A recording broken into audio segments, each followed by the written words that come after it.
Hi, and welcome back to yet another installment of our Going to the Source series. Today we're here to take a look at a lesser-known individual, a letter from a lesser-known individual, and really look into his, personal sort of goals for his trip to the colony and how that plays into Spanish counterintelligence.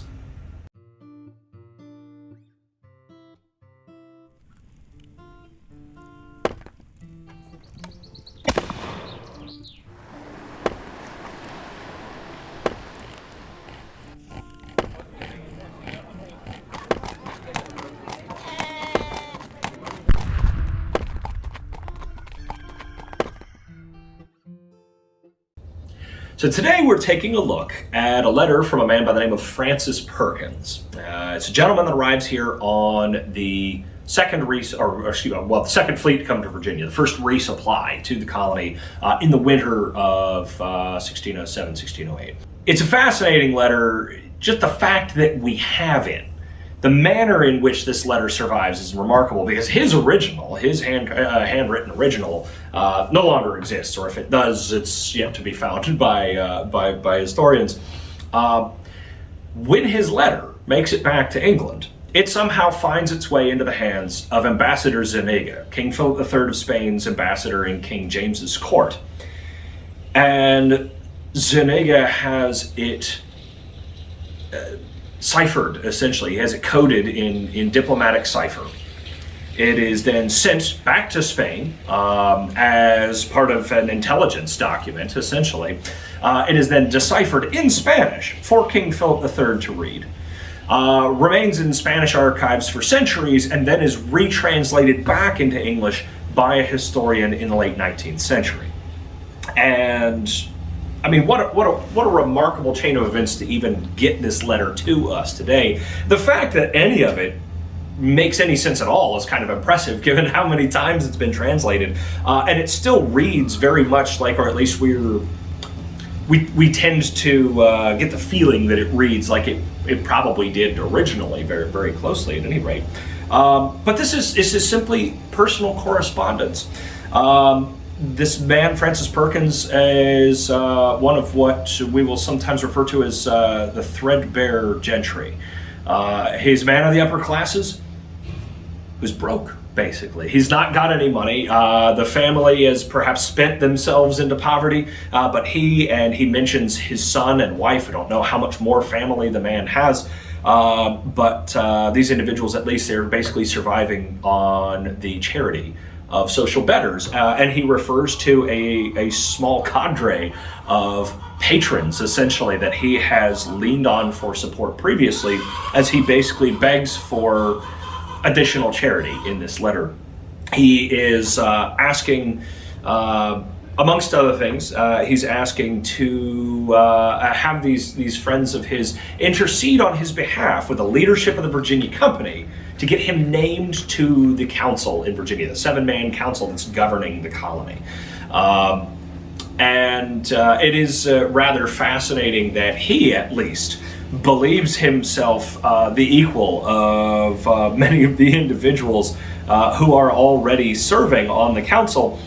He says, asking that he be appointed one of the council here in Virginia, as much for my honor as that I may be better able to pay my debts, which we get a reference to the fact that he's already in their debt.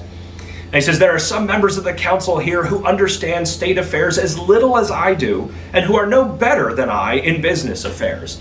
And it's important to bear in mind that this is within the first year that the colony's here. This is when Captain Christopher Newport and Captain John Smith and the initial major players that we're so familiar with as historical figures today are still the primary members of the council.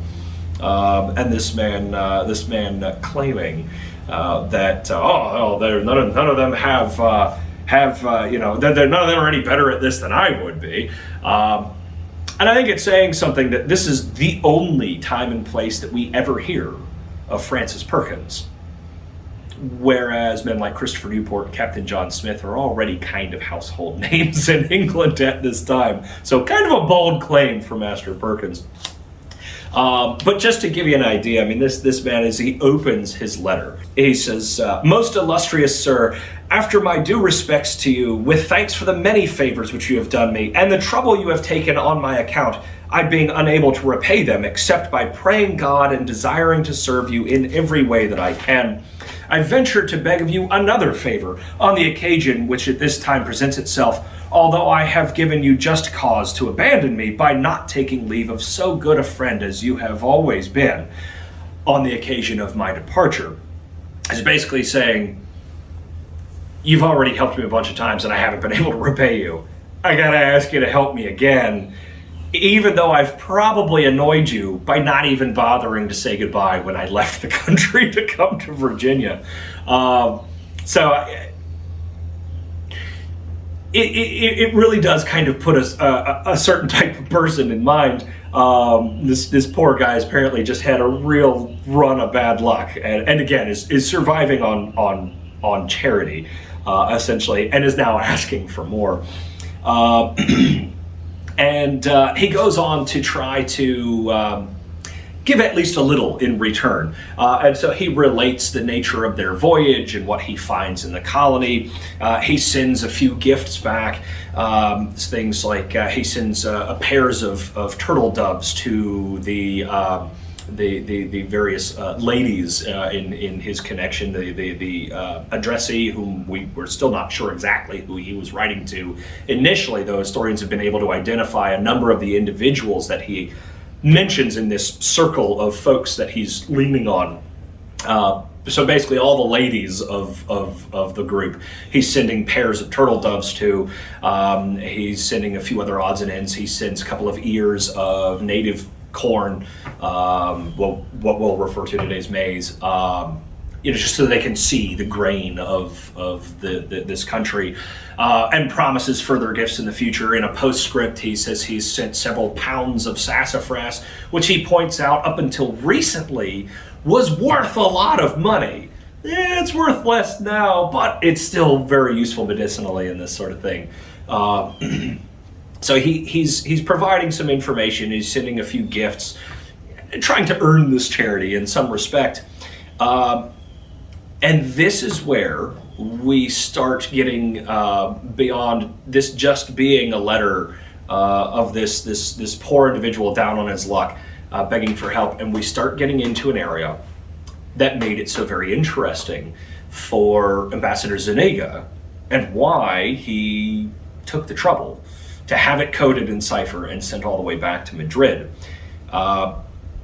And as we go through some of this, I think it will start to become obvious why in later centuries it became commonplace to edit soldiers' personal correspondence and redact certain things before they were actually sent all the way home. Because while you might be writing to a friend of yours, it's hard to know who else might get a chance to lay their eyes on that letter.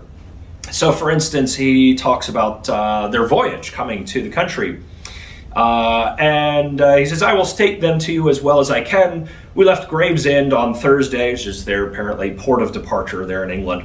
October 8th, 1607, we reached Plymouth the following Thursday, where we remained till Monday. And as the wind was not favorable, it became necessary on the next day to make port at Falmouth, where until Friday morning we suffered much from a great storm, after which continuing our voyage. In 5 weeks and 2 days, November 29, we reached the island of Santo Domingo, Dominica, which is in the West Indies. And then he talks about them trading with the natives who live there and this sort of thing. This may not sound all that terribly interesting, and it really isn't terribly detailed navigational data, but if you were the King of Spain and were interested on gathering intel about anything to do with England, which up until very recently had been a major rival of yours, might you be curious as to know which ports people are leaving from, how long it takes to get from port to port, what time of year favorable weather or unfavorable weather can be found in various waters around England, how long it took them to make it from England when they were finally able to get underway to Santo Domingo, which just happens to be very close to several of your colonies. So if you're trying to build a kind of a consensus of English navigational intel, well, there's a few hints right here in this guy's personal letter. He also goes on for a bit and then talks about as they arrive in Virginia, he talks about a ship called the John and Francis, in which Captain Newport was sailing, came on the 2nd of January to Jamestown. He says the river is very beautiful and wide, but full of shallows and piles of oyster shells. The land lies low and is full of wood all the way to the coast. Again, a very small detail there, but if Spain was concerned about Jamestown's presence and interested in perhaps coming to attack the colony, knowing that while the river is massive and broad, a whole lot of it is shallow with oyster beds and that sort of thing.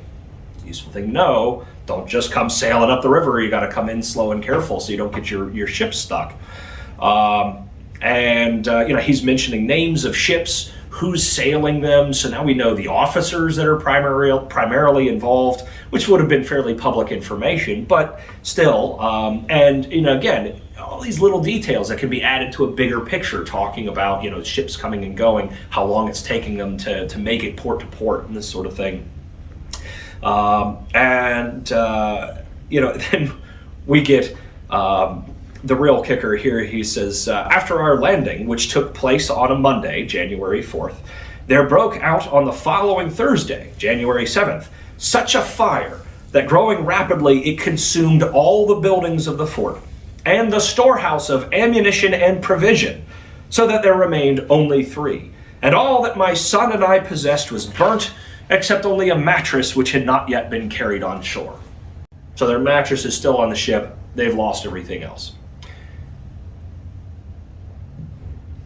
I think the King of Spain might be curious to know that most of what the English had a chance to build thus far has just burned down, and all of their food and ammunition is gone. If you wanted to attack Jamestown, now would be a great time to do it. The fort's gone, the ammo's gone, the food is gone. Obviously, it's going to take a while for that kind of intel to make it across the ocean, make it from England to Spain, for anything to be done with it. And if you were going to act on it, soldiers to then be sent from Spain to Virginia. But it's also going to take a long time to replace everything that was just lost in Virginia. That's a huge piece of intel. If you're the King of Spain or his various agents concerned about what the English are doing here in Virginia. He then goes on to talk about the resources that there are here, and he talks about odds and ends here and there, but then also talks about kind of the bigger picture. He says there is the greatest abundance of pasturage for any kind of cattle, especially for pigs and goats, even if there were 1 million of them. So while clearly the colony is struggling at the moment, he's also making it clear there's a lot of resource here, and if the English can get a firm footing, they may be able to grow rapidly. This sort of echoes a concern that we will see related by in a Spanish letter sometime later, in which a Spanish officer refers to the colony as a hydra in its infancy. Yeah, it may not be much at the moment, but look at the potential resources here. This could grow rapidly and become a major problem for the Spanish Empire. And so again here, just that little bit of confirmation that there's a lot to be had here. Of course, then we get back into Mr. Perkins himself, kind of grieving his state of affairs. And he says, he goes on to say, and sir, considering that this misfortune of the fire has caused among us a general want of almost all things, especially as far as I am concerned, having suffered much these past 2 years. So again, clearly he's been on hard times for a while. This is why he's come to Virginia. He's buying into the Virginia Company's hype. Come here, strike it rich. He's hoping to strike it rich so that he can pay off his debts and hopefully return some money and status to his family. And he says, so much, in fact, that I have not, he's talking about the suffering so much for these past 2 years, so much, in fact, that I have not even paper and ink to write to our friends. So again, earlier in the letter, he's kind of begging them to excuse him for leaving the country without saying goodbye, for not having written in a long time apparently prior to that, begging the addressee to intercede on his behalf with his wife and say, please, your wife, don't let her be too mad at me for not having written in a long time, because I need her help to talk to the leaders of the Virginia Company and hook me up here. And he's saying again here, I've been so poor, I haven't even had paper and ink to write you. So just a real sad state of affairs. He says, I beseech you to see to it that Madame Catalina be not angry with me, but that yielding to the natural nobility of her heart and to the affection that she has been pleased to show me in the past, she will endeavor jointly with you and Master William Cornwallis most earnestly to recommend my claim to be admitted to the council in Virginia. And goes on then to say, I beg also Madame Catalina will have the kindness to get Master William Cornwallis to send me for the value of 10 pounds such clothes as he may have that are worn out, whether it be large or small garments, doublets, trousers, stockings, capes, or whatever may appear fit to them. Since the fire having burnt all we possessed, everything is needed, and whatever may be sent will be useful. So he's got grand aspirations. Could you help me with a hookup, get me onto the council? He also is just begging for something to wear. The guy's got nothing but whatever he was wearing at the time that the fort consumed, or the fire in the fort consumed everything else.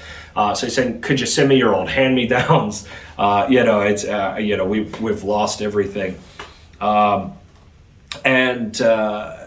goes on to say, begging again for more. Could you send me money or things of value? Because again, we have nothing here. And even if this should fall short of supplying the wants of so many, well, Madama and those gentlemen, basically my lady and those gentlemen, do me and my son at least this favor, out of their liberality, to send us such things as are of little use to them and most valuable to myself. This guy is just begging for every kind of charity you can imagine. But again, even there, useful to, from a Spanish intel side of things, because it's making it clear, the fort just lost a lot. Not only did this individual lose everything he brought, but apparently it cannot be replaced with what's left, because he's begging his friends in England to send him whatever they can spare, send him their cast-offs and their hand-me-downs and all this sort of thing. We see in the postscript again, he promising future gifts in repayment for these debts and this sort of thing. And throughout the entire letter, again, this sort of sense of an individual that just cannot get a break, just cannot seem to get it right. And even when he thinks, yes, great plan, I'm going to head off to Virginia, make my fortune, he manages to potentially, he's got a lot of concerns. He's apologizing and begging pardons a lot in here, manages to have inadvertently perhaps burnt some bridges on his way out of town, and now realizes he needs those bridges back. To such a fascinating insight into just one of the many individuals, and it's one of the reasons why this is for all that it's a very short letter and it's not a particularly well-known resource.